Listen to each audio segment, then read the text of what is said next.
Budget cuts. That's another big problem. Defunding departments and then realizing, oh, we can't make this work. Mass exodus of officers who are retiring because they're tired of it. Let me ask you this. Can social workers just be a replacement for police officers? Because we'll just send social workers, we'll send somebody out to counselors out, that sort of thing. That's not even sensible in many applications now, is it? No, it's actually kind of entertaining if it wasn't so dangerous. So here's the pulling the curtain off of this. You have people that are saying, well, no, we don't want to destroy police. We just want to make counselors go to mental health calls. You could have done that 30 years ago. You could have done that when law enforcement officers were struggling for a way to better handle mental health calls, which they do professionally and compassionately millions of times a day. And you could have had resources available to handle that while law enforcement was developing programs like the Crisis Intervention Training, CIT, that law enforcement developed so they could better handle these calls. And why were they doing that? Because no one else was.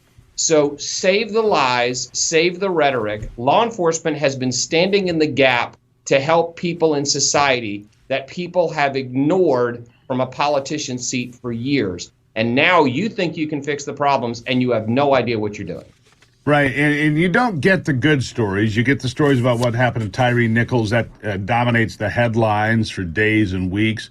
Headline here today, a father suing after a Wisconsin police officer was filmed kneeling on his 12-year-old daughter's neck for some period of time. These are what make headlines every day. And so it's like it's a constant effort to destabilize law enforcement in America. Look, we don't even enforce the laws in New York City.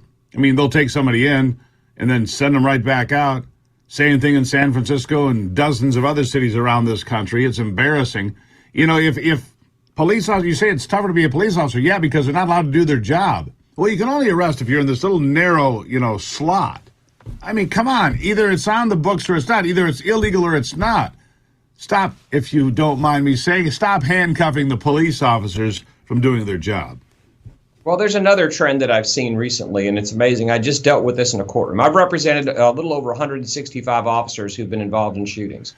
And recently I was listening to an argument by a DA who said, well, if the officer just used better tactics, he wouldn't have had this forcible felony committed against him. Where in the world does anybody with a brain want to excuse criminal conduct based on the conduct of the officer if they breached some sort of protocol that you think in hindsight may have prevented it? There is no justification. There is absolutely no law that allows someone to assault the police.